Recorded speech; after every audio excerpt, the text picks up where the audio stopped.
നമസ്കാരം, welcome to 1-to-1 media. ഓണത്തിന്റെ ചൂടും പുത്തൻ പൂക്കളുടെ മണവും നിറഞ്ഞു നിൽക്കുന്ന ഈ സന്തോഷവേളയിൽ വളരെ സ്പെഷ്യലായ ഒരു ഗസ്റ്റാണ് നമുക്കിന്ന് എത്തിയിരിക്കുന്നത്. ഖത്തറിലെ വിവിധ വേദികളിൽ നിന്ന് വേദികളിലേക്ക് മഹാബലിയുടെ വേഷം ധരിച്ച് മലയാളികളുടെ മനസ്സ് ഇടം പിടിച്ച നമ്മുടെ ഖത്തറിന്റെ സ്വന്തം മഹാബലി തമ്പുരാൻ ഷാജഹാൻ മുന്നാബായി ആണ് ഇന്ന് എന്നോടൊപ്പം അതിഥിയായി ഇവിടെ എത്തിയിരിക്കുന്നത്. അദ്ദേഹത്തെ നിറഞ്ഞ സ്നേഹത്തോടെ നമുക്ക് ഈ പ്രോഗ്രാമിലേക്ക് സ്വാഗതം ചെയ്യാം.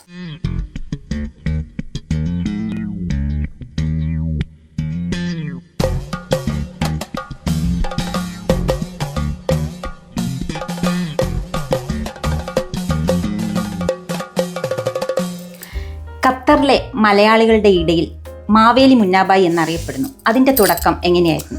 ഞങ്ങളുടെ ഒരു വലിയൊരു ടീമുണ്ട് 1-to-1 ഖത്തറിൽ. ഒരുപാട് വർഷമായിട്ട് ഒരു 10-15 ഫാമിലികൾ ഒത്തുകൂടുന്ന ഒരു ടീം. ഞങ്ങളുടെ ഏറ്റവും അടുത്ത സുഹൃത്തായ ശരത്തേട്ടൻ്റെ വീട്ടിൽ ഒരു ഓണപരിപാടി നടക്കുമ്പോൾ 1-to-1 ടീമിൻ്റെ ഒരു പേഴ്സണലായിട്ട് ഒരുക്കിയ ഒരു മാവേലിയായിട്ട് ശരത്തേട്ടൻ വന്നു. ശരത്തേട്ടൻ ആ മാവേലിയായിട്ട് വന്നപ്പോൾ എന്തുകൊണ്ട് എനക്കും ഒരു മാവേലി ആയിക്കൂടാന്നൊരു ചിന്ത വന്നു. അതെൻ്റെ മനസ്സിലുണ്ടായിരിക്കുന്ന സമയത്താണ് പ്രേം സിംഗ് പറഞ്ഞു, ഞങ്ങളുടെ ഒരു പൊന്നോണം എന്നൊരു പരിപാടി വരുന്നുണ്ട്, നമുക്ക് എന്തെല്ലാം പ്ലാൻ ചെയ്യും. അപ്പം ഞാൻ പറഞ്ഞു, ആ പൊന്നോണം എന്ന പരിപാടിയിലേക്ക് ഞാൻ മാവേലി ആവാം എന്ന് ഞാൻ അവരോട് പറഞ്ഞു. അപ്പോൾ അവർ പറഞ്ഞു ഓക്കെ സെറ്റ്. അപ്പോൾ അന്ന് ആരാണോ ഈ മാവേലി വേഷം അണിയിച്ചൊരുക്കിയത് ആ പുള്ളിയായിട്ട് സംസാരിച്ചു, നമ്മൾ പ്ലാൻ ചെയ്തു. പക്ഷേ മാസം ഫസ്റ്റിലാണ് ചർച്ച ചെയ്തെങ്കിൽ ഒരു മാസം ലാസ്റ്റായിരുന്നു പരിപാടി. അതിൻ്റെ ഇടയിൽ എൻ്റെ നാട്ടുകാരനായ സജീവൻ പറഞ്ഞു, മുന്നാബായി നാളെ ഞങ്ങൾക്കൊരു പരിപാടി, മുന്നാബായിക്ക് മാവേലി ആകാൻ പറ്റുമോ എന്ന് ചോദിച്ചു. അപ്പോൾ ഞാൻ പറഞ്ഞു ഓൾറെഡി ഞങ്ങൾക്കൊരു പ്രോഗ്രാം പ്ലാൻ ചെയ്തിട്ടുണ്ട്, അപ്പോൾ എന്തായാലും ഓക്കെ നമുക്കൊന്ന് നോക്കാം. അപ്പോൾ അതിൻ്റെ ഒരു വിഷയം എന്താണെന്ന് പറഞ്ഞാൽ, എന്നാൽ വലിയൊരു ആളായതുകൊണ്ട് ചെരുപ്പ് ഡ്രസ്സുകൾ എല്ലാം പറ്റിയത് കിട്ടുമെന്ന് നോക്കണം. പക്ഷെ അന്ന് ഈ സജീവൻ എന്ന് പറഞ്ഞ എൻ്റെ ഒരു നാട്ടുകാരനായ സജീവനോടി പുള്ളി അറേഞ്ച് ചെയ്തു തന്ന സാധനം ഫിറ്റൊന്നുമല്ല, എന്നാലും അഡ്ജസ്റ്റ് ചെയ്ത് ഞാൻ ആദ്യമായിട്ട് അവർക്ക് വേണ്ടിയാണ് മാവേലി വേഷം കെട്ടിയത്. പക്ഷെ ആ ഫസ്റ്റ് പരിപാടി തന്നെ ക്ലിക്കായി, അതായത് എല്ലാവർക്കും ഇഷ്ടപ്പെട്ടു. വലിയൊരാൾ ആ പരിപാടി കഴിഞ്ഞതിന് ശേഷമാണ് പൊന്നോണം എന്ന പരിപാടിയിൽ മാവേലിയായിട്ട് വേഷം കെട്ടുന്നത്. നമ്മൾ ഏതൊരു കലാകാരനും ആദ്യമായിട്ട് മേക്കപ്പ് ഇടുന്നുണ്ട്, പ്രത്യേകിച്ച് ഇങ്ങനെ പുരാണങ്ങൾ കാണുന്ന, നമ്മൾ ആരും കണ്ടിട്ടില്ല മഹാബലി തമ്പുരാനെ. എല്ലാവരും പറഞ്ഞു കേട്ടിട്ടുണ്ട് മഹാബലി തമ്പുരാൻ എന്ന് പറയുന്നത് മെലിഞ്ഞിട്ട് എന്താ പറയുക സുമുഖൻ സുന്ദരനായ ഒരാളാണ്. പക്ഷേ അങ്ങനെ ഒരു ഇതിൽ നിന്ന് ഒരു വേറിട്ട രീതിയിൽ ഒരു മഹാബലി വേഷത്തിലേക്ക് ചെന്നപ്പോൾ എന്താണ് അതിനെക്കുറിച്ചിട്ടുള്ള? അല്ല, എൻ്റെ ഒരു അറിവിൽ മഹാബലി തമ്പുരാൻ എന്ന് പറഞ്ഞാൽ ഞാൻ കണ്ട ഫോട്ടോസുകളിലും ഞാൻ കണ്ട രൂപങ്ങൾ മഹാബലി തമ്പുരാൻ എന്ന് പറഞ്ഞാൽ വലിയ കുടവയറുമായിട്ടുള്ള വലിയ മീശയും കൃതാവവും വലിയ പിരികവുമായിട്ടുള്ള വലിയ മനുഷ്യനെയായിരുന്നു ഞാൻ കണ്ടത്. എനിക്ക് തോന്നുന്നത് അത് ഇതിഹാസങ്ങളിൽ അങ്ങനെയല്ല എന്നാണ്. പക്ഷെ ഞാൻ കണ്ടത് അങ്ങനെയായിരുന്നു. പക്ഷെ എൻ്റെ ശരീരപ്രകൃതി അനുസരിച്ചപ്പോൾ എനിക്ക് തോന്നി ഇത് അതിന് പറ്റുമെന്ന്. പക്ഷെ അന്ന് എന്നെ അണിയിച്ചൊരുക്കിയ ആള് വളരെ മനോഹരമായിട്ട് മാവേലിയെ ഒരുക്കി തന്നു. അതാണ് എൻ്റെ ഫസ്റ്റ് അറ്റംപ്റ്റ്. ഒരുപാട് ആളുകൾ പ്രതീക്ഷിച്ചതിനേക്കാട്ടി അപ്പുറം ഒരാളായിട്ട് എനിക്ക് അവരിലേക്ക് എത്താൻ പറ്റി. അത് മഹാബലി തമ്പുരാൻ ഇങ്ങനെയാണ് എന്ന ഒരു സങ്കല്പത്തിലേക്ക് ഞാൻ എന്നെ കൊണ്ടുപോകാൻ എനിക്ക് പറ്റി. ഒരുമിച്ച് ഫോട്ടോ എടുക്കുന്നു, നമ്മളോട് എന്താ പറയുക കൈ തരും, നമ്മളൊരു സന്തോഷം പങ്കിടുന്നു. വിദേശത്ത് പ്രത്യേകിച്ചും ഖത്തറിൽ പോലുള്ള നാട്ടിൽ മാവേലി വേഷം ധരിക്കുമ്പോൾ മഹാബലി തമ്പുരാന് എന്താണ് പ്രചോദനം? അല്ല, ഖത്തർ എന്ന സ്ഥലത്ത് ചില സാധനങ്ങൾക്ക് മാത്രമാണ് ഒരു റിസ്ട്രിക്ഷൻ ഉള്ളൂ. ഇത് മാവേലി തമ്പുരാൻ എന്ന് പറഞ്ഞാൽ മുമ്പ് കേരളം ഭരിച്ച രാജാവാണ്. അത് ആ ഒരു കൺസെപ്റ്റ് ഖത്തറിൽ ഖത്തർ ഗവൺമെന്റ് എതിരില്ല എന്നാണ് എനിക്ക് അറിഞ്ഞെടുത്തുള്ളൂ. പിന്നെ ആളുകളുടെ സപ്പോർട്ടാണ് വീണ്ടും നമ്മൾ അടുത്ത സ്റ്റേജുകളിലേക്ക് പോകാൻ. ആളുകൾ ഓണ സീസൺ ആകുമ്പോൾ ഞാൻ പറഞ്ഞില്ല, അന്നത്തെ ആ പരിപാടിയോടുകൂടെ ഓരോ പ്രോഗ്രാം വരുമ്പോഴും മാവേലി വേണം, ആരാണിതാ ഓരോ ഫോട്ടോ കാണിച്ചു കൊടുക്കുക ഇയാൾ. അപ്പോൾ സംഘടനയിലെ അടുത്ത ആൾ കാണിച്ച ഇയാൾ. അപ്പോൾ എല്ലാവരുടെ കയ്യിലും എൻ്റെ ഫോട്ടോ ഉള്ളത് കൊണ്ട് ഒരു സംഘടനയിലുള്ള 5 പേരുണ്ടെങ്കിൽ 4 പേരും കാണിക്കുന്ന എൻ്റെ ഫോട്ടോ ആണ്. ഫസ്റ്റ് ഓണാഘോഷം വരുമ്പോൾ മുന്നാബായിക്കാണ് വരിക. ഇപ്പൊ ശരിക്കും പറയുകയാണെങ്കിൽ എനിക്ക് 2022 ആണോ 23 ആണോ നോർമലി ഫസ്റ്റ് പരിപാടി. ഇപ്പൊ 25 ആയി. ഈ സമയങ്ങളിൽ എനിക്ക് തോന്നുന്നൊരു 350ഓളം വേദികളിൽ വ്യത്യസ്തമായിട്ട്, അതായത് ഓരോരോ പ്രോഗ്രാം കഴിയുമ്പോഴും അടുത്ത പ്രോഗ്രാമിൽ എത്തുമ്പോൾ കുറച്ച് വെറൈറ്റി കൊണ്ടുവരും. പ്രത്യേകിച്ച് നമ്മുടെ ഓണം സീസൺ എന്ന് പറയുന്നത് ഖത്തറിലൊക്കെ നല്ല ചൂടുള്ള ടൈം ആയിരിക്കുമല്ലോ. അപ്പോൾ ഈ മേക്കപ്പ് ഒക്കെ ഇട്ട് കഴിയുന്ന ഉടനെ അതിനെ എങ്ങനെയാണ് കാണുന്നത്? അത് ശരിക്കും പറയുകയാണെങ്കിൽ ഇപ്പോഴത്തെ ഫസ്റ്റ് മാവേലി എന്നെ ചെയ്തിരുന്നത് ദിനേശ് ഏട്ടൻ എന്ന് പറഞ്ഞ ഒരാളായിരുന്നു. അത് കഴിഞ്ഞപ്പോൾ എനിക്ക് രഞ്ജിത്ത് ഭായ് എന്ന് പറഞ്ഞ നമ്മുടെ കോഴിക്കോട് അത്തോളിയുള്ള രഞ്ജിത്തേട്ടനാണ്. അയാളിപ്പോൾ ഒരു പ്രത്യേകത എന്ന് പറഞ്ഞാൽ ഓരോ സമയത്തും ഇപ്പോൾ തണുപ്പാണ് പരിപാടിയെങ്കിൽ തണുപ്പിനനുസരിച്ച് ഒരു മേക്കപ്പ് ഇടുക. ഇപ്പം എന്നോട് ചോദിക്കും മേക്കപ്പ് ഇടുമ്പോൾ എന്താണ് മുന്നാവ ഈ പരിപാടി, ഔട്ടാണോ ഇന്നാണോ? അപ്പം ഞാൻ പറയും ഇന്നാണ്. അപ്പോൾ ഇൻഡോറിനനുസരിച്ച്, അതായത് ഇൻഡോർ എന്ന് പറയുമ്പോൾ ഇൻഡോറിൽ ഫുള്ള് വെളിച്ചങ്ങളുണ്ടാവും, ലൈറ്റുകളും ഉണ്ടാവും, അതിനനുസരിച്ചുള്ളൊരു കോസ്റ്റ്യൂമാണ് പുള്ളി ചെയ്തു തരിക. അതിൻ്റെ പുറത്ത് എന്നോട് പുറത്ത് നിൽക്കുന്നുണ്ടോ രാവിലെ, അതിൻ്റെ മറ്റൊരു പ്രത്യേകത എന്ന് പറഞ്ഞാൽ ഈ പുള്ളിക്കാരൻ മേക്കപ്പ് ചെയ്യുമ്പോൾ രഞ്ജിത്തേട്ടൻ ഒരു 2 മണിക്കൂർ എടുക്കും എന്നെ ഇങ്ങനെ അണിയിച്ചൊരുക്കാൻ. കൃത്യമായിട്ട് ഇരുന്ന്, അതായത് ഓരോരോ കാര്യങ്ങളും പെർഫെക്റ്റ്. അതായത് ഏറ്റവും ഞാനിപ്പോൾ ഞാൻ 1-to-1 എന്ന് പറഞ്ഞ മീഡിയയിൽ അറബിയായിട്ട് അഭിനയിച്ചിട്ടുണ്ട്, ഹൗസ് ഡ്രൈവർ, മണൽ വീട്. അതിൻ്റെ മുമ്പേ ഞാൻ പഠിക്കുന്ന കാലത്ത് സ്കൂളുകളിൽ നിന്ന് എനിക്ക് ബെസ്റ്റ് ആക്ടറെ കിട്ടിയതാണ്. പക്ഷെ ഞാൻ കണ്ടത് തന്നെ കലയോട് ഇത്രയും ആത്മാർത്ഥതയുള്ള ഒരു കലാകാരനാണ് രഞ്ജിത്തേട്ടൻ. പുള്ളി ഭയങ്കര കഴിവുള്ള കലാകാരനാണ്. പക്ഷേ പുള്ളി ചെയ്യുന്നൊരു വർക്ക് അത് പെർഫെക്റ്റ് ആയിട്ട് ചെയ്തിട്ടേ പുള്ളി ഒരു അടുത്തൊരു കാര്യം തീരുമാനിക്കും. അതിൻ്റെ കൂടെ ഞാനും പുള്ളിയെ സപ്പോർട്ട് ചെയ്യുമ്പോൾ അതിലെനിക്ക് ഏറ്റവും ഇഷ്ടം എന്താ പറയുക, ഈ മാവേലിക്ക് ഏറ്റവും പെർഫെക്റ്റ് ആയിട്ടുള്ള ഈ മീശ ഇങ്ങനെ ആക്കിയിട്ട് മീശയും പിരികവുമാണ്. അത് പെർഫെക്റ്റായി ചെയ്തു തരുന്നത് ആ പുള്ളിയുടെ ഒരു ആത്മാർത്ഥമായ കലയോടുള്ളൊരു കഴിവാണ്. അതിൻ്റെ ഒപ്പം തന്നെ നമ്മൾക്ക് ഈ മാവേലിയോടുള്ള ഒരിഷ്ടം, അതായത് ആ ഇത് ചെയ്യാനുള്ള. അതുപോലെ തന്നെ ഒരുപാട് വേദികളിൽ ഇപ്പം മാവേലിയായിട്ട് വേഷമിട്ടിട്ടുണ്ട്. അപ്പം കുട്ടികളുടെ പ്രതികരണം എന്താണ്? കാരണം സാധാ രീതിയിൽ നമ്മൾ കുട്ടികളാണല്ലോ ഈ മഹാബലി തമ്പുരാൻ എന്നൊക്കെ ഉള്ള ഐതിഹ്യത്തിൽ ഉറച്ചു നിൽക്കുന്നത്. അപ്പം അവരുടെ പ്രതികരണം ഒന്ന്. കുട്ടികൾക്ക് എന്തോ ഒരു ഭയങ്കര ഒരു എന്താ പറയുക, കാണാൻ പറ്റാത്തൊരു സംഭവം കണ്ടതുപോലെയാണ്. പക്ഷെ ചെറിയ മക്കൾ എന്ന് പറയുമ്പോൾ ഒരു 3 മാസം 4 മാസം 1 വയസ്സിൻ്റെ ആളെ ചില മക്കൾ കാണും കരയും. അവർക്ക് ഇതെന്താണെന്ന് അറിയില്ലോ. അപ്പോൾ ചില മക്കൾ കരഞ്ഞു കഴിഞ്ഞ് കുറച്ച് കഴിയുമ്പോൾ ഞാൻ അവരോട് ഫോൺ വാങ്ങിയെടുക്കുമ്പോൾ ഒരു സ്മൈലായിട്ട് ഇടും. പക്ഷെ എന്നാലും ചെറിയ മക്കൾക്കെല്ലാം എന്തോ ഒരു പേടി. അവർക്ക് ചെറിയ മക്കൾക്ക് അറിയില്ല ഇത് മാവേലിയാണോ എന്താണെന്നല്ലേ. പക്ഷെ അതിൻ്റെ തൊട്ട മുകളിലുള്ള ഒരു 3 വയസ്സിന് അല്ല ഒരു 3ാം ക്ലാസ് വരെയുള്ള ഒരു പറയുക 6-7 വയസ്സുള്ള കുട്ടികൾ ഭയങ്കര ഹാപ്പിയാണ്. മാവേലി ഒരു ഫോട്ടോ എടുക്കാമോ, ഒന്ന് നിന്നോട്ടെ. കുട്ടികൾ ഫോട്ടോ എടുക്കാൻ ഇപ്പോൾ എടുത്തൊരു എനിക്ക് നല്ലൊരു അനുഭവം എന്താണെന്നാൽ 2 മക്കൾ എൻ്റെ അടുത്ത് വന്നിരുന്നിട്ട് പറഞ്ഞു ഫോട്ടോ എടുക്കണമെന്ന് വെച്ച്. അപ്പോൾ ഞാൻ പറയും മക്കളെ എടുത്ത് നോക്കൂ. പക്ഷേ എനിക്കറിയില്ല ഇവിടെ ആരാ ഫോട്ടോ. അപ്പം ഞാൻ ചോദിച്ചു മക്കൾ ആരാ ഫോട്ടോ എടുക്കുന്നത്? ഫ്രണ്ടിൽ ആരുമില്ല. മക്കൾ പറയും എല്ലാവരും ഫോട്ടോ എടുക്കുമല്ലോ, അവർ വന്ന് നിൽക്കുകയാണ്. ഈ ഒരു ഫോട്ടോ എടുക്കാനുള്ള ഒരു എന്താ ഇൻട്രസ്റ്റ് ഉണ്ട്. പക്ഷെ എടുക്കാൻ ആളുകളില്ല. അപ്പം ഞാൻ പറഞ്ഞു ഈ മക്കളെ രക്ഷിതാക്കൾ ആരെങ്കിലും ഉണ്ടോ, അല്ലെങ്കിൽ ആരുമില്ലേ എൻ്റെ ഫോണിലൊന്ന് ഫോട്ടോ എടുത്തെന്ന് പറഞ്ഞു. മക്കൾക്ക് ആ കുട്ടികൾക്ക് ഭയങ്കര കാരണം കുട്ടികളുടെ ഈ കൺസെപ്റ്റിൽ ഞാൻ നേരത്തെ പറഞ്ഞ പോലെ മാവേലി എന്ന് പറയുമ്പോൾ ഇതിഹാസം മറ്റേ പുരാണമല്ല കുട്ടികൾ കണ്ട കൺസെപ്റ്റ് എന്ന് പറഞ്ഞാൽ ഒരു പോസ്റ്റർ കാണും മാവേലി തമ്പുരാൻ. ആ പോസ്റ്ററിൽ വരച്ചിരിക്കുന്നത് വലിയൊരു തല, ഒരു കിരീടം, പിന്നെ അതേപോലെ തന്നെ കുംഭ. അതെ, അതാണ് അവര് ആ ഒരു സാധനത്തിന് അവർ നേരിട്ട് കാണുമ്പോൾ ഞാൻ ഒരുപാട് നല്ല പോലെ ഫീലായിട്ട് തോന്നിയിട്ടുണ്ട്. ഈ മക്കൾക്ക്, അതായത് ഈ പറഞ്ഞ ഒരു 5 വയസ്സ്, അതെ കുറച്ച് ഈ മാവേലിയെ പറ്റി അറിയുന്ന കുട്ടി ഭയങ്കര സന്തോഷമാണ് ഫോട്ടോ എടുക്കാനായിട്ട്. കുറച്ച് മുമ്പേ ശരിക്കും എനിക്കൊരു 4 വയസ്സിൻ്റെ താഴെയുള്ളൂ, 4 വയസ്സുണ്ടാവും. ആ മോള് ഫുള്ള് ആ പ്രോഗ്രാം കഴിയുന്നവരെൻ്റെ കൂടെ കയ്യും പിടിച്ചിട്ട് ഞാൻ അങ്ങോട്ട് ഞാനവിടെ പോയി എൻ്റെ കൂടെ. അപ്പം മക്കൾക്ക് ഈ മാവേലി തമ്പുരാനെ കാണുമ്പോൾ ഭയങ്കര സന്തോഷമാണ്. മക്കൾക്ക് മാത്രമല്ല അവിടെ വരുന്ന എല്ലാ ആളുകളും, ഇപ്പം നാട്ടിൽ നിന്നെല്ലാം വിസിറ്റിന് വരുന്ന അമ്മമാർ, നമ്മുടെ മാതാപിതാക്കളുടെ ആളുകളുടെ, അവർക്കെല്ലാം മാവേലിയെ കാണുമ്പോൾ എന്തോ ഒരു ഭയങ്കര സംഭവം പോലെ. പലരും പറഞ്ഞു ഞങ്ങളുടെ ജീവിതത്തിൽ ഇത്രയും ഐശ്വര്യമായിട്ടുള്ളൊരു മാവേലിയെ കണ്ടില്ല. പക്ഷെ അത്രയും ഐശ്വര്യമാക്കിയതിന് ഞാൻ എപ്പോഴും ഓരോരോ പ്രോഗ്രാം കഴിയുമ്പോഴും രഞ്ജിത്തേട്ടാ ഇത് നിങ്ങൾ ഭയങ്കര സംഭവം, നിങ്ങളെ കൈ കൊണ്ടുള്ള ആ വരയാണ് എൻ്റെ വിജയം. ഞാൻ ഇത്ര വലിയൊരു മനുഷ്യനാണെങ്കിലും ഏതിപ്പോൾ സിനിമ മമ്മൂട്ടി ഉണ്ട്, പക്ഷെ മമ്മൂട്ടി അണിയിച്ചൊരുക്കുന്ന മേക്കപ്പ്മാരാണ് പെർഫെക്റ്റ്. പക്ഷെ അവർ പുറത്ത് വരാറില്ല, നമ്മൾ മമ്മൂട്ടിയെ കാണുന്നത്. അതേ തന്നെ പിന്നെ ഷാജഹാൻ മുന്നാബായിൽ നിന്ന് മാവേലി എന്ന വേഷം അണിയുമ്പോൾ അല്ലെങ്കിൽ മാവേലി എന്ന വേഷത്തിലേക്ക് വരുമ്പോൾ എന്താണ് മനസ്സിൽ തോന്നുന്നത്? ഇപ്പം അടുത്തൊരു 3 പ്രോഗ്രാമുണ്ട്. രാവിലെ തന്നെ കുളിച്ച് റെഡിയായിട്ട് മേക്കപ്പ് സീറ്റിലിരിക്കുമ്പോൾ എൻ്റെ മനസ്സിലെ ചിന്ത എന്ന് പറഞ്ഞാൽ ഞാൻ പോകുന്ന ഓരോ പരിപാടികളും അടിപൊളിയായിരിക്കണം. ആളുകൾക്ക് ഫോട്ടോ എടുക്കും, ആളുകൾ പിന്നെ തിരക്ക് പിടിക്കും, ചിലപ്പോൾ സമയം വൈകും തുടങ്ങാൻ അടുത്ത പരിപാടി. എന്നാലും ഓരോരോ പരിപാടികളിലെത്തുമ്പോൾ ആ പരിപാടി പെർഫെക്റ്റ് ആയിരിക്കണം. അതായത് നമ്മളൊരു പരിപാടി ഒരടുത്തടുത്ത് പോയി കഴിഞ്ഞാൽ തിരിച്ചു പോകുമ്പോൾ അവിടെയുള്ള ഓരോ ആളുകളും വാ അടിപൊളി മാവേലി, പുരാണങ്ങളിലെ മാവേലിയായി മാറും അല്ലേ? വെയിലത്തുനിന്നു ഫോട്ടോ എടുക്കാൻ നിന്നു, എന്തിനും റെഡി, സെൽഫി എടുക്കാൻ മാവേലി റെഡി, സ്റ്റേജിൽ നിൽക്കാൻ മാവേലി, എന്തിനും റെഡി ആയിട്ടൊരു മാവേലി. കാരണം അന്ന് ആ സമയത്ത് നമ്മൾ 2-3 പ്രോഗ്രാമുകൾ പുറകോട്ടുണ്ടാവും, പക്ഷേ എന്നാൽ എവിടെയാണ് പോകുന്നത് ആ പരിപാടി പെർഫെക്റ്റ് ആക്കുക, അടുത്ത പരിപാടിയിലേക്ക് പോവുക. അതെങ്ങനെയാണ് ഇത്രയും പരിപാടി എടുക്കുന്നതെന്ന് പറഞ്ഞാൽ ഈ വിളിക്കുന്ന ആളുകൾ പറയും, ഞാൻ പറയും എനിക്ക് 4 പ്രോഗ്രാമുണ്ട്, നിങ്ങൾക്കൊരു മാവേലിയെ തരട്ടെ. മാവേലി ഞങ്ങൾക്ക് ഇഷ്ടം പോലെ മുന്നേ ബൈക്ക് വരാൻ പറ്റുമോ ഒരു 10 മിനിറ്റ്? അപ്പോൾ ഞാൻ പറയും ഇന്നതുപോലെ എൻ്റെ പ്രോഗ്രാം ചാർട്ട് ഞാൻ ഓൾറെഡി 15 ദിവസം മുന്നേ ബുക്ക് ചെയ്താൽ അതിൻ്റെ ഇടയിൽ എങ്ങനെയെങ്കിലും ഒന്ന് വന്നു പോവുക.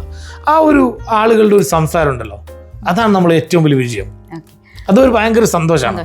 ഏതൊരു കലാകാരന്മാരുടെയും വിജയത്തിന് മുന്നിൽ എന്ന് പറയുന്നത് കുടുംബമായിരിക്കും അല്ലേ? മുന്നാബായിൻ്റെ കുടുംബം നാട്ടിലാണെന്ന് അറിയാൻ സാധിച്ചു. അവർക്ക് അതിലുള്ള അഭിമാനം, ഈ വേഷം ധരിക്കുന്നതിലുള്ള അഭിമാനം എത്രത്തോളം ഉണ്ട്? എൻ്റെ ഫാമിലിക്ക് എന്ന് പറഞ്ഞാൽ ഞാൻ മുമ്പേ അഭിനയ കലാരംഗത്തുള്ളത് കൊണ്ട് ഞാൻ സ്കൂൾ പഠിക്കുന്ന കാലത്തായാലും അതിനുശേഷം പല പ്രവാസ ലോകത്തും ഞാൻ ജോലി ചെയ്തിട്ടുണ്ട്. ഖത്തറിൽ വന്നപ്പോൾ 121 കീഴിൽ, നമ്മൾ 121 കീഴിൽ ഞാൻ അറബിയായിട്ട് അഭിനയിച്ചിട്ടുണ്ട്. അതിൻ്റെ മുമ്പേ നമ്മളെ വാസന്തിയും ലക്ഷ്മിയും പിന്നെ ഞാൻ എന്ന ആ സിനിമയുടെ ക്ലൈമാക്സ് ഞാനും എൻ്റെ കൂടെ പഠിച്ച പയ്യോളിയുള്ള മണിദാസ് പയ്യോളി, കലാമണിയുടെ ഫിഗർ ചെയ്യുന്നത്, ആ പുള്ളിയും ദുബൈയിൽ ചെയ്തിട്ടുണ്ട്, ഇവിടെ ചെയ്തിട്ടുണ്ട്, നാട്ടിൽ ചെയ്തിട്ടുണ്ട്. അപ്പോൾ എൻ്റെ ഫാമിലിക്ക് ഞാനൊരു കലാകാരനാണെന്നുള്ള ഒരു കാര്യം അവർക്കറിയാം. പിന്നെ ഇത് അവർ നമ്മളൊരു ഈ പ്രവാസ ലോകത്തിനുള്ള അവർക്ക് ഈ കാര്യങ്ങൾ അറിയുന്നതുകൊണ്ട് പ്രവാസ ലോകത്തുള്ള ഒരു പരിപാടികളാണിത്. അപ്പോൾ നാടകത്തിൽ അതിൻ്റെ മറ്റൊരു പ്രത്യേകത എന്ന് പറഞ്ഞാൽ എൻ്റെ ഉപ്പ പ്രവാസിയായിരുന്നു. ഉപ്പ പണ്ടേ പ്രവാസത്തിൽ നാടകങ്ങളിലും പൂമാതേ പൊന്നമ്മ എന്ന ഒരു പണ്ടത്തെ ഒരു നാടകം ഉണ്ടായിരുന്നു. അതിൽ സമതകലാ സമിതിയുടെ ഒരു ആർട്ടിസ്റ്റായിരുന്നു ഉപ്പ അഭിനയിച്ചിരുന്നു. അപ്പം കലയോട് ഞങ്ങളുടെ കുടുംബങ്ങൾക്കെല്ലാം അതെ കലയാണല്ലോ അത്. ഇത് നമ്മളൊരു എന്താ പറയുക മറ്റൊരു രീതിയിൽ കാണണ്ട, ഇതൊരു കലയാണ്. നമുക്കൊരു പാഷൻ. ഇപ്പം ആളുകൾ പറയുന്നു എനിക്ക് ഫോട്ടോ എടുക്കുന്ന പാഷനാണ്, ടൂറ് പോകുന്ന പാഷനാണ്, പിന്നെന്താ പറയുക ഓരോരുത്തർക്കും ഓരോരു പാഷൻ ഉണ്ടാവും. അപ്പം എൻ്റെ ഒരു പാഷൻ എനിക്ക് ഈ രൂപത്തിൽ എൻ്റെ മേക്കപ്പ് രഞ്ജിത്തേട്ടൻ പറയായിരുന്നു, മുന്നേ എൻ്റെ കൈകളും നിങ്ങളുടെ ശരീരവും ദൈവം ശരിക്കും അനുഗ്രഹിച്ച് തന്നതാണ്. അത് പല വേദികളും പോകുമ്പോൾ എനിക്ക് അങ്ങനെ തോന്നിയിട്ടുണ്ട്. കാരണം പല ആളുകളുടെയും മനസ്സും പല ഇപ്പോൾ നേപ്പാളികളെല്ലാം നമ്മൾ കാണുമ്പോൾ നമ്മളോട് അനുഗ്രഹിക്കാൻ പറയുന്നത് മലയാളികൾ പറയില്ല, എന്നാൽ ചില ആളുകൾ പറയും. പക്ഷേ നേപ്പാളികൾക്ക് അവർ ഭയങ്കര ഒരു ദൈവമായിട്ടാണ് കാണുന്നത്. അപ്പോൾ അതെല്ലാം കാണുമ്പോൾ നമ്മൾ വിചാരിക്കും നമ്മൾ അന്നേരം അതിലേക്ക് ലയിച്ചു പോകും. നമ്മളൊരു വലിയൊരു സംഭവം, അതായത് നമ്മൾ വലിയ സംഭവമല്ല, അവർ നമ്മളൊരു വലിയൊരു ആളായിട്ടാണ് കാണുന്നത്. അങ്ങനെ തന്നെയാണ്. അതായത് നമ്മൾ മലയാളി സമൂഹം ഈ മാവേലി തമ്പ്രാനെ ഒരു നല്ലൊരു ആളായിട്ടാണ് കാണുന്നത്. നമ്മൾക്കത് ഏതൊരു വേദിയിൽ പോയാലും നമ്മൾക്കതിനുള്ള റെസ്പെക്റ്റും നമ്മൾക്ക് ഇരിക്കാൻ, അതായത് റെസ്പെക്റ്റോടെ ഇരിക്കാനും വേദിയിലും നമ്മൾ തിരി കൊളുത്താനെല്ലാം നമുക്കൊരു അവർ ഈ നമ്പർ 1 ആയിട്ടാണ് നമ്മളെ കാണുന്നത്. ഗസ്റ്റുകളിൽ ഉണ്ടായിരുന്നെങ്കിലും നമ്മളൊരു മെയിൻ അതിനൊരു പ്രത്യേകത എന്ന് പറഞ്ഞാൽ ഒരു പ്രോഗ്രാം ഇപ്പോൾ രാവിലെ 10 മണിക്ക് തുടങ്ങിയാൽ മാവേലി തമ്പ്രാൻ ഒരു എൻട്രി ഉണ്ട്. അവർ ഫുഡ് കൊടുക്കുന്നു, ഡാൻസുകൾ നടത്തുന്നു. അത് കഴിഞ്ഞിട്ട് ഒരു ഇടയിൽ മാവേലി തമ്പ്രാൻ എൻട്രി എന്ന് പറയുമ്പോൾ അതൊരു വലിയൊരു സംഭവമായിട്ടാണ് ആളുകൾ, പ്രത്യേകിച്ച് ഇപ്പൊ ഖത്തറിൽ കുട്ടികളും അതേപോലെ എന്താ പറയാ എന്തോന്ന് പറയാ ചെണ്ടമേള അതിന്റെ അടുത്ത് കുറെ എന്താന്ന് പറയായിരുന്നു നമ്മളെ സുന്ദരികൾക്ക് ഗോപിമരസ് കുറെ ഗോപികമാരും താലപ്പൊലിയുമായിട്ട് മാവേലി. അപ്പൊ അതെല്ലാം കാണുമ്പോൾ ശരിക്കും നമ്മൾ വിചാരിക്കും നമ്മൾ ശരിക്കും ഒരു തമ്പ്രാനാണോ? കാരണം പണ്ടത്തെ കാലഘട്ടത്തിൽ തമ്പ്രാനാണ് നമ്മളെ നാടുകളെ പാവങ്ങളെ അങ്ങനെ എന്തെല്ലോ ഉണ്ടല്ലോ.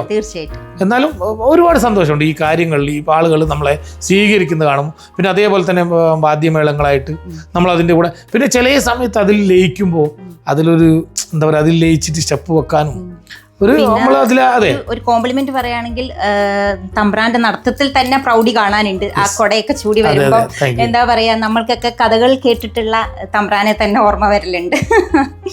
അപ്പം അതുപോലെ തന്നെ ഇപ്പം 2023 സ്റ്റാർട്ട് ചെയ്തെന്നല്ലേ പറഞ്ഞു, ഇപ്പം ഏകദേശം 3 years ആയി. അപ്പം ഒരുപാട് വേദികൾ ഇങ്ങനെ മഹാബലി വേഷം ചെയ്തിട്ടുണ്ട്. മറക്കാനാവാത്ത എന്തെങ്കിലും ഒരു എക്സ്പീരിയൻസ് ഈ വേഷം കിട്ടിയതിന് ശേഷം ഉണ്ടായിട്ടുണ്ടോ? ചില സ്ഥലങ്ങളിൽ നമ്മൾ എത്താൻ വൈകുമ്പോൾ അവർ എന്താ മെയിൻ എന്ന് പറഞ്ഞാൽ നമ്മളിപ്പോൾ ഒരാളോട് പറയാം 12 മണിക്ക് വരാം. 12 മണിക്ക് ഒരു സ്ഥലത്ത് എത്തുമ്പോൾ അവരെ പരിപാടി ചിലപ്പോൾ 1 മണിക്കാണ് തുടങ്ങുക. നമ്മൾ ഈ 12 മണിക്ക് തുടങ്ങുമെന്ന് വിചാരിച്ചാൽ അടുത്ത ആളോട് 2 മണി പറയും.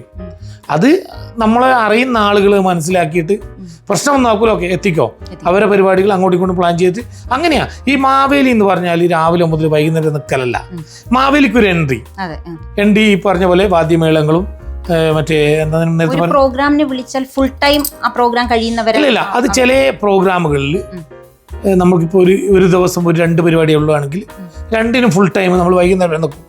കുറേ പ്രോഗ്രാം ഉണ്ടാകുമ്പോൾ നമ്മൾ അവരോട് ആദ്യമേ പറയും നമ്മൾ ഇത്ര സമയം, പക്ഷെ എന്നാലും നമ്മൾ ഈ പറഞ്ഞ അവർ പറഞ്ഞ സമയത്തും തുടങ്ങൂല. അത് നമ്മൾ അങ്ങോട്ടും ഇങ്ങോട്ടും അടിച്ച് അതൊരു പ്രശ്നമല്ല. അത് ഓരോ എല്ലാ പ്രോഗ്രാം അങ്ങനെ. ഇപ്പോൾ ഒരു വലിയൊരു സ്റ്റേജ് പ്രോഗ്രാം ദോഹയിൽ നടക്കുക 7 മണി പറഞ്ഞാൽ ചിലപ്പോൾ അത് 8 മണിക്ക് തുടങ്ങും. അതേപോലെ പിന്നെ സന്തോഷം തന്നെ ഫുള്ള് സന്തോഷമാണ്. നമ്മൾ ഈ മാവേലി എഴുന്നള്ളി പോയിട്ട് ആളുകളോട് ഒരു ഇത് പറയുക, മക്കളെല്ലാം വന്നിട്ട് നമുക്കൊരു ഹൈഫൈ തരിക, എല്ലാ ആളുകളെയും കാണാൻ ഫോട്ടോ എടുക്കുക പറയും. പല ആളുകളും പറയുന്നറിയോ, കഴിഞ്ഞ പരിപാടി നമ്മൾ കണ്ടിരുന്നു, ഫോട്ടോ എടുക്കാൻ പറ്റില്ല, ഈ പരിപാടിക്ക് ഒരു ഫോട്ടോ എടുക്കാതെ പോകരുതെന്നത്. അതിൽ നമ്മൾ ഭയങ്കര സന്തോഷമല്ലേ. പിന്നെ അത് മാത്രമല്ല, ഏത് ടീമിൻ്റെ പരിപാടിയായാലും അവർ വിളിച്ചിട്ട് നമ്മളോട് പറയും മാവേലി അടിപൊളി, പറയാൻ വാക്കുകളില്ല. അതാണ് നമ്മളെ ഏറ്റവും വലിയ വിജയം, വലിയൊരു സന്തോഷം. എന്താ പറയുക, അവർ നമ്മളോട് മെസ്സേജ് ആയിട്ടും ഫോണായിട്ട് പറയും അടിപൊളിയായി മാവേലി, എല്ലാവരും പറഞ്ഞു. അതേപോലെ നമ്മൾ ചില സ്ഥലങ്ങളിൽ നിൽക്കുമ്പോൾ ആളുകൾ വന്നിട്ട് പറയും മാവേലി ഇത്ര മൊഞ്ച് വേണ്ട, ഇത്ര അടിപൊളി ആക്കണ്ട. അപ്പം അത് അതെ ഒരു സന്തോഷം. 3 വർഷം കൊണ്ട് ഒരുപാട് മേക്കപ്പുകൾ, വേദി മാറുന്നതനുസരിച്ചിട്ട് മേക്കപ്പുകളൊക്കെ ഒരുപാട് മേക്കപ്പ് ആർട്ടിസ്റ്റുകളുണ്ട്. അതിൻ്റെ അനുഭവം എത്രത്തോളം മേക്കപ്പ് മാൻമാരാണ് ഈ വേഷത്തിന്? ഫസ്റ്റ് ഞാൻ പറഞ്ഞില്ലേ, ഞാൻ ഫസ്റ്റ് എനിക്ക് ചെയ്ത് കൃഷ്ണകലയാണ്. പക്ഷേ അതിൻ്റെ മുമ്പേ എനിക്ക് ഓൾറെഡി ഓർഡർ ആയത് ദിനേശ് ഏട്ടനായിരുന്നു. പിന്നെ എനിക്ക് 1-2 വർക്കുകളായിട്ട് ദീപേഷ് ചെയ്തിട്ടുണ്ട്. പക്ഷെ ഇപ്പോൾ എന്നെ ഇങ്ങനെ ഇത്രയും അടിപൊളിയായിട്ട് അണിയിച്ചൊരുക്കുന്ന ഒരാൾ 2 മണിക്കൂർ എടുത്ത് ചെയ്യുന്ന ആളാണ് രഞ്ജിത്ത്. ഒരുപാട് സെലിബ്രിറ്റീസിന്റെ കൂടെ മഹാബലി വേഷത്തിൽ നിൽക്കാൻ സാധിച്ചിട്ടുണ്ട്. അതിന്റെ ഒരു എക്സ്പീരിയൻസ് അത് മുമ്പെല്ലാം ഒരുപാട് സെലിബ്രിറ്റിന്റെ കൂടെ ഞാൻ ഫോട്ടോ മാവേലി അല്ലാതെ എടുത്തിട്ടുണ്ട്. പക്ഷെ മാവേലി ആയിട്ട് എടുക്കുമ്പോഴേ ഏറ്റവും സന്തോഷം കിട്ടിയെന്ന ശ്വേതാ മേനോൻ, എന്ത് വീഡിയോ എൻ്റെ കയ്യിൽ ഇപ്പോഴും ഉണ്ട്, എന്ത് സൗന്ദര്യമുള്ള മാവേലിയാണ് ഇത്, ശരിക്കും മാവേലി തമ്പുരാൻ തന്നെയാണോ, അതൊരു വലിയൊരു സന്തോഷമാണ്. അതേപോലെ തന്നെ ഒരുപാട് ആളുകൾ കൂടെ ഇപ്പൊ ജോജു ചേട്ടൻ 2-3 പരിപാടികളിൽ ഞാൻ മാവേലിയിട്ടുണ്ടായിരുന്നു. അതൊരു വലിയൊരു നമുക്കൊരു പ്ലസ് പോയിന്റ് ആണ്. പിന്നെ അതിന്റെ പുറത്ത് ദിലീപ് വന്നപ്പോൾ, പിന്നെ മോഹൻലാൽ വന്നപ്പോൾ, പിന്നെ മോഹൻലാലിന്റെ അസോസിയേഷന്റെ പരിപാടിക്ക് ധ്യാൻ ശ്രീനിവാസൻ വന്നപ്പോൾ ഞാനായിരുന്നു മാവേലി. ദോഹയിൽ ഒരുപാട് വലിയ വലിയ ഒരുവിധം വേദികളിൽ, ഖത്തറിലെ ഒരുവിധ സെലിബ്രിറ്റികൾ വരുമ്പോഴെല്ലാം. നാട്ടിൽ പോലും ഓണത്തിന് ഒരു ഓണ പ്രോഗ്രാമിന് മാവേലി റെയറാണ്. ഖത്തറിൽ എന്ന് പറഞ്ഞാൽ മാവേലി ഉണ്ടെങ്കിലാണ് ആ ഒരു പ്രോഗ്രാം. അതിന്റെ പ്രത്യേകത എന്താണല്ലേ, പ്രവാസ ലോകം എന്ന് പറഞ്ഞൊരു വെറൈറ്റിയാണ്. ഇപ്പൊ ഓണമാണെങ്കിൽ ക്രിസ്മസ് വരെ ഓണാണ്. ക്രിസ്മസ് തുടങ്ങിക്കഴിഞ്ഞാൽ ഈദ് വരെ ക്രിസ്മസ് ആണ്. പിന്നെ ഈദ് മുതൽ അടുത്തൊരു ഫംഗ്ഷൻ വരെ അത് പ്രവാസികൾക്ക് മാത്രമേ അതുള്ളൂ. മുന്നാബായിനെ കാണുമ്പോൾ ഒരുപാട് ആൾക്കാർക്ക് മഹാബലി വേഷം ചെയ്താൽ കൊള്ളാമെന്നുള്ള ഒരു പ്രചോദനമുണ്ട്. അങ്ങനെ ആ യുവ തലമുറയോട് മുന്നാബായി കഴിഞ്ഞിട്ട് ആൾക്കാർ ആഗ്രഹിക്കുമല്ലോ എനിക്കും ഒന്ന് മഹാബലി ആയാൽ കൊള്ളാമെന്ന്. അങ്ങനെയുള്ള യുവതലമുറയോട് എന്താണ് പറയാനുള്ളത്? അതായത് ഏത് പ്രോഗ്രാമിന് പോയാലും മാവേലിക്ക് കൈതരും, കെട്ടിപ്പിടിക്കും, ഫോട്ടോ എടുക്കും. ഈ പല ആളുകൾക്കും ഇത് മുന്നാബായി ആണെന്ന് അറിയില്ല. എന്നിട്ട് ഞാൻ അവരോട് പറയാ ഫോട്ടോ എടുത്തു സുഖമാണോ, എന്താണ് അറിയോ, ഇല്ല എടാ മുന്നാബായി എന്ന് ഞാൻ ചെവി പറയുമ്പോഴാണ് അവർ മുന്നാബായത്. എനിക്ക് നിങ്ങൾ ഈ ചോദ്യത്തിന് മറുപടി എന്താണെന്നറിയോ, ഈ കലയിലേക്ക് ആര് വന്നാലും സന്തോഷമുള്ളൂ, എല്ലാവരും വരണം. ഇതൊരു നല്ലൊരു എന്താ പറയുക, ഇതല്ല ഏതൊരു കലാരൂപയും ദോഹയിൽ വരുമ്പോൾ അതിൽ ആളുകൾ വരണം. ആളുകൾ വരുമ്പോൾ മാത്രമേ, ഇപ്പം ഞാൻ മാത്രം ചെയ്യുമ്പോൾ അതിൻ്റെ സുഖമില്ല. എൻ്റെ ഒരു സന്തോഷം എന്ന് പറഞ്ഞാൽ ഒരുപാട് ആളുകൾ വരണം. ഇപ്പം എൻ്റെ കൂടെ തന്നെ എനിക്കൊരു 4ഓളം മാവേലി വേഷം കിട്ടുന്ന ആളുകളുണ്ട്. അപ്പം ഞാൻ പല പരിപാടികളും ബിസി ആകുമ്പോൾ അണിയിച്ചൊരുക്കിയിട്ട് ഞാൻ അവരെ വിടാറുണ്ട്. ഒരുപാട് ഭക്ഷണം കഴിച്ചിട്ടുണ്ട് അല്ലേ? മഹാബലി തമ്പുരാനാകുമ്പം എല്ലാ പ്രോഗ്രാമിന് പോയാലും ഭക്ഷണം കഴിക്കാനുള്ള ഭാഗ്യം ഉണ്ടാകും. അതിൽ ഏറ്റവും ഇഷ്ടമുള്ള ഓണസദ്യ അല്ലെങ്കിൽ ഓണ വിഭവം ഏതാണ്? അങ്ങനെ ഒരു പ്രത്യേകമായിട്ട് പറയാനില്ല, എല്ലാം നല്ല ഫുഡുകളാണ്. കാരണം എന്താ അറിയോ, ഈ ഓണസദ്യ എന്ന് പറഞ്ഞ ആളുകൾ ഒരുപാട് ആത്മാർത്ഥമായി ഇപ്പോൾ വീടുകളിൽ എനിക്കറിയുന്ന ഒരുപാട് ഫാമിലികളിൽ ഓണപ്പരിപാടി പങ്കെടുത്തിട്ടുണ്ട്. സംഘടന ഇതെല്ലാവരും നല്ലൊരു ഫുഡ് കൊടുക്കുക എന്നുള്ള ഉദ്ദേശത്തിലാണ് ഈ പരിപാടി നടത്തുന്നത്. അപ്പോൾ ഏകദേശം ഫുഡുകളെല്ലാം അടിപൊളിയായിരിക്കും. ഹോട്ടലുകളായാലും അല്ലെങ്കിൽ കാറ്ററിംഗ് ടീം അല്ലെങ്കിൽ വീടുകളിൽ വരുന്ന ഫുഡുകളെല്ലാം അടിപൊളിയായിരിക്കും. പരിപാടികളൊക്കെ രാവിലെ മുതലേ എന്താ പറയുക അണിഞ്ഞൊരുങ്ങി നല്ല ഉഷാറായിട്ട് അവിടെ എത്തും. പക്ഷേ ഓണസദ്യ ആവുമ്പം എനിക്കൊരു ഡൗട്ട്, എങ്ങനെയാണ് ഈ മീശയും ഇതൊക്കെ വെച്ചിട്ട് ഓണസദ്യ കഴിക്കാൻ പറ്റുമോ, അല്ലെങ്കിൽ എങ്ങനെയാണ് ഓണസദ്യ കഴിക്കുന്നത്? അത് ഒരു അടിപൊളി ചോദ്യം. കാരണം ഇപ്പം ഞാനിപ്പോൾ പറഞ്ഞാൽ മാത്രമേ എൻ്റെ ആളുകൾ, മാവേലിയെ കണ്ടുകൊണ്ടിരുന്ന ആളുകൾ അറിയൂ ഈ മാവേലി സദ്യ കഴിക്കാതെയാണ് മാവേലിയായിട്ട് അണിഞ്ഞൊരുക്കി നിങ്ങളെ കൂടെ അടിച്ചു പൊളിക്കുന്നതെന്നുള്ളത്. അതിൻ്റെ ഒരു വിഷയം എന്തെന്ന് പറഞ്ഞാൽ എൻ്റെ ഏറ്റവും വലിയൊരു ഹൈലൈറ്റ് സാധനമാണ് ഈ മീശ. ഈ മീശ ഇപ്പോൾ വെള്ളം കൊണ്ട് നനഞ്ഞാലേ ഫുഡ് ടച്ച് ചെയ്താലും ഈ മീശയുടെ പ്രസരിപ്പ് അത് പോവും. അപ്പോൾ എന്ത് ചെയ്യുന്ന പറഞ്ഞാൽ ഞാനിപ്പോൾ എനിക്കൊരു 10 മണിക്കൂർ പരിപാടി ഉണ്ട്, ഞാൻ 8 മണിക്കൂർ ഒരുങ്ങും, 2 മണിക്കൂർ ചെയ്യാം. ഏത് പരിപാടിയുടെയും ഒരുങ്ങുന്നതിന് മുമ്പേ നല്ല കനത്തിൽ എന്തെങ്കിലും സാധനം ഞാൻ കഴിക്കും. അതിൻ്റെ കാര്യം എന്താ പറഞ്ഞാൽ നമ്മളത് കഴിച്ചു കഴിഞ്ഞാൽ പിന്നെ അതിൻ്റെ ഇടയിൽ ജ്യൂസെല്ലാം കുടിക്കാം, പക്ഷെ ഞാനത് നിൽക്കാറില്ല. എന്താ പറഞ്ഞാൽ നമ്മൾ ഈ പെർഫെക്റ്റ് പോയി പോകും കാണാനുള്ള മുഞ്ച്. അപ്പോൾ രാവിലെ മേക്കപ്പിൻ്റെ മുമ്പേ എന്തെങ്കിലും കഴിക്കും, പിന്നെ ഇതെല്ലാം കഴിഞ്ഞ് മേക്കപ്പെല്ലാം മാറിയതിന് ശേഷം ചിലപ്പോൾ സദ്യയുള്ള സ്ഥലത്തു നിന്നാണെങ്കിൽ സദ്യ കഴിക്കാറുണ്ട്. ചില ആളുകൾ എനിക്ക് ബോക്സായിട്ട് സദ്യ തന്നിട്ടുണ്ട്. നമ്മൾ കേട്ടിട്ടുള്ള ഒരു പാട്ടാണ് മാവേലി നാടുവാണിടും കാലം അല്ലേ? അങ്ങനെ ആ ഒരു പാട്ട് കേൾക്കുമ്പോൾ ഒരു മഹാബലി തമ്പുരാൻ എന്നുള്ള ഒരു വേഷം ധരിച്ചു കൊണ്ടിരിക്കുമ്പോൾ എന്താണ് മനസ്സിൽ തോന്നുന്നത്? ആ കഥ മുമ്പേ അറിയുന്നത് കൊണ്ട് അന്നത്തെ കാലഘട്ടത്തിലെ ആ ഒരു കാലഘട്ടം നമുക്ക് തിരിച്ചു കിട്ടട്ടെ. കാരണം ഇപ്പൊ നാടുകളിൽ നടന്നുകൊണ്ടുന്ന പല പ്രശ്നങ്ങളും നമ്മൾ ഓരോന്നെടുത്ത് പറയണ്ട. ആ ഒരു കാലം നമുക്ക് തിരിച്ചു കിട്ടിയിട്ടുണ്ടായിരുന്നെങ്കിൽ എന്ന് ഒരുപാട് ആഗ്രഹിച്ചിട്ടുണ്ട്. കാരണം ആ ഒരു കാലഘട്ടത്തിലെ ആളുകൾ, പിന്നെ ഇപ്പൊ ശരിക്കും പറയുകയാണെങ്കിൽ ഓണാഘോഷം എന്ന് പറഞ്ഞാൽ മുമ്പത്തെ കാലങ്ങളിൽ പാവപ്പെട്ട ആളുകൾക്കൊരു സദ്യ ഫുഡ് കൊടുക്കുക എന്നായിരുന്നു. ഒന്നുമില്ലാത്ത ആളുകൾ വയറ് നിറച്ചാൽ ആ ഒരു അങ്ങനെയായിരുന്നു. ഇപ്പൊ അങ്ങനെയല്ല. ഇപ്പൊ ആളുകൾ ഒരുപാട് ഉള്ളതും ഇല്ലാത്തവരെല്ലാം, എന്നാലും ഒന്നുമില്ലാത്ത ആളുകൾക്ക് കൊടുക്കുന്നുണ്ട്. അതും ഒരു സന്തോഷമാണ്. ആ കാലഘട്ടത്തിൽ ഇതിൽ പോയിരുന്നെങ്കിൽ നമുക്ക് പറ്റില്ലല്ലോ. അതേപോലെ നമ്മൾ പഠിക്കുന്ന കാലം അതെ ഒന്നുമില്ലാത്ത കാലഘട്ടത്തിൽ പോയിരുന്നെങ്കിൽ ആഗ്രഹിച്ചിട്ടുണ്ട്. പക്ഷെ ആളുകളുടെ സ്നേഹം കാണുമ്പോൾ എങ്ങനെയെങ്കിലും നമുക്ക് ആ കാലഘട്ടത്തിൽ എത്താൻ പറ്റുമോ എന്ന് ചിന്തിച്ചിട്ടുണ്ട്. അത് നടക്കില്ല, എന്നാലും നമ്മളൊരു ആഗ്രഹമാണ്. ഖത്തറിലൊക്കെ ആവുമ്പോൾ ഒരുപാട് കുടുംബത്തിന് പ്രാധാന്യം കൊടുത്തുകൊണ്ട് കുടുംബ സംഘടനകൾ ഉണ്ടാവുമല്ലോ, അവിടെ അങ്ങനെ എവിടെയെങ്കിലും ഒരു വേദി കിട്ടിയിട്ടുണ്ടോ? ഒരു വേദിയൊന്നുമല്ല, കുറേ വേദികൾ കിട്ടിയിട്ടുണ്ട്. അതിൽ പ്രധാനപ്പെട്ട 2-3 വേദികൾ എന്ന് പറഞ്ഞാൽ ഞങ്ങളുടെ 1-to-1 ടീമിന്റെ ശരത്തേട്ടൻ ഫാമിലി. അപ്പോൾ അതേപോലെ തന്നെ എടുത്തു പറയേണ്ട ഒരാളാണ് സുബിൻ ചേട്ടൻ തൃശ്ശൂരുള്ള.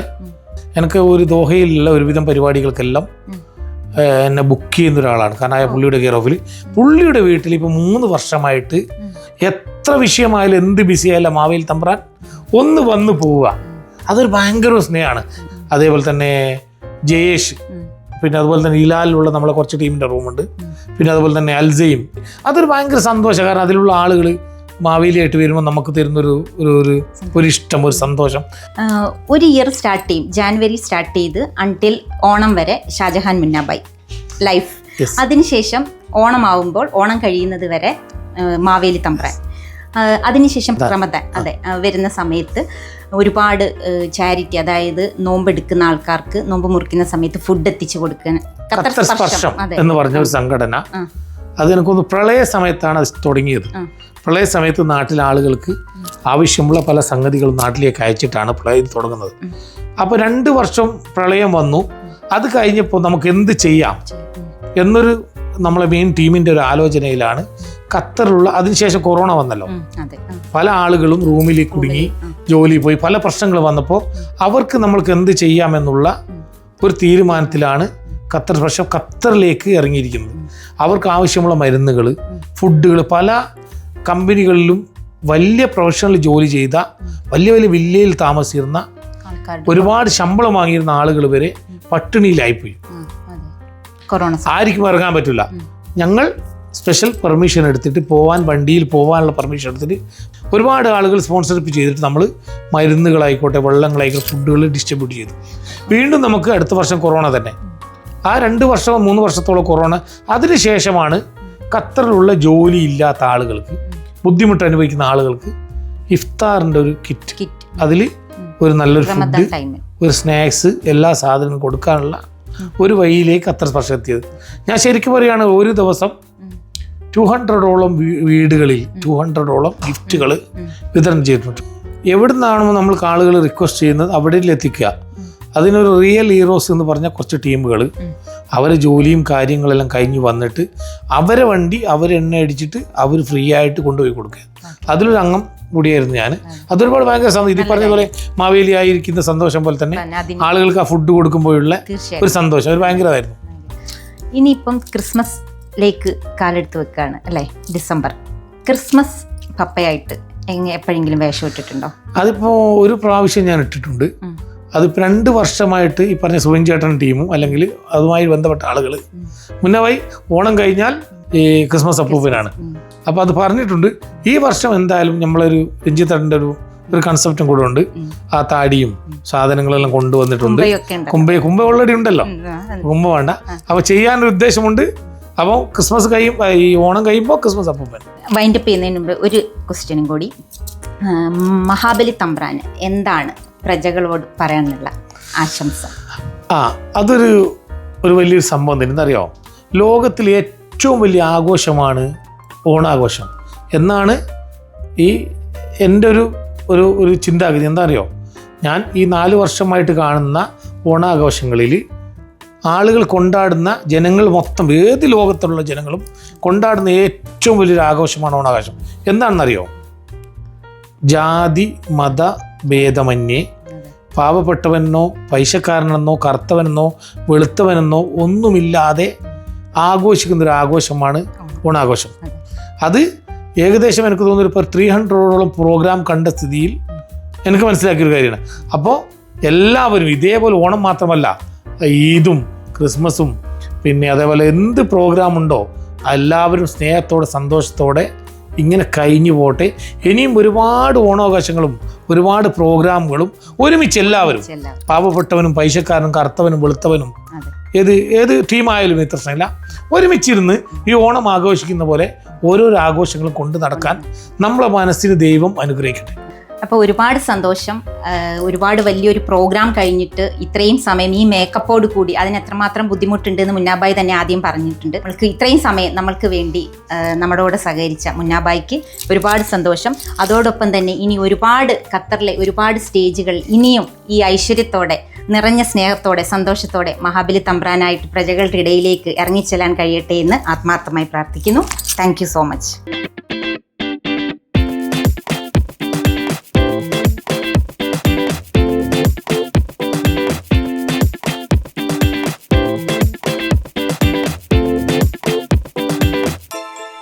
One to one, chit chat.